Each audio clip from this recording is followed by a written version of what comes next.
ఇందు అయితే ఇంక చలపతిరావు ఇంట్లో అయితే ఒక కోడల మాదిరిగా అయితే అన్ని పనులు చేసుకుంటూ ఉంటే, ఇంకా రాజుకైతే కంట్లో చిన్న గాయం అనేది ఆ నిప్పురవ్వ అనేది పడుతుంది. ఇంక వెంటనే ఇందు అయితే వెళ్ళి తన కళ్ళకు తను ఊదినట్టు అట్లా చేస్తూ ఉంటే, ఇంక చలపతిరావు భార్య కూడా ఈ అమ్మాయి అయితే మన కోడలు అయితే ఇలాంటి అమ్మాయే నాకు కోడలుగా రావాలి అండి అంటే, అలాంటి అమ్మాయి ఇలాంటి అమ్మాయి ఎందుకు, ఆ అమ్మాయే మన కోడలుగా రావాలి. చూసావా మన పెళ్లి రోజుని చీరో బడ్జెట్ అని చెప్పని ఎంత బాగా చేసిందో, చాలా గొప్పింటి అమ్మాయి అయినా ఇలా అందరితో కలిసిమెలిసి చాలా బాగుంది అని చెప్పనని.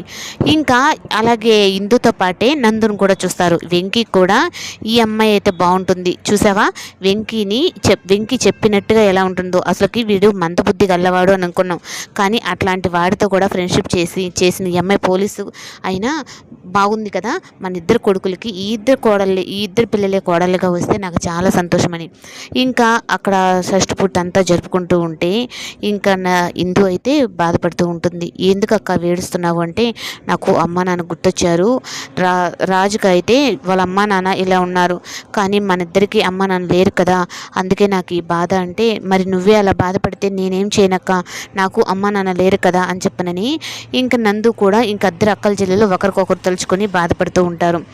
ఇంక వీళ్ళిద్దరు ఏదో బాధగా ఉండారు అని చెప్పనని ఇంక రాజు అయితే, లేదు ఇందు అందరికీ మంచి చేసే అమ్మాయి, కానీ తన అలా మూడీగా ఉండకూడదు ఈ ఫంక్షన్లో అన్నట్టుగా ఇంకా అందరితో నవ్విస్తూ ఆటల పాటలతో అయితే ముందుకు తనని నవ్వించేలా చేస్తాడు. ఇంకా ప్రతిసారి రాజుని తప్పుగా అర్థం చేసుకున్నా, కానీ రాజులో కూడా మంచి క్వాలిటీస్ ఉన్నాయి, నాకు మంచివాడే అనిపిస్తుంది, నేనే తప్పుగా అర్థం చేసుకున్నానా అని అంటుంది.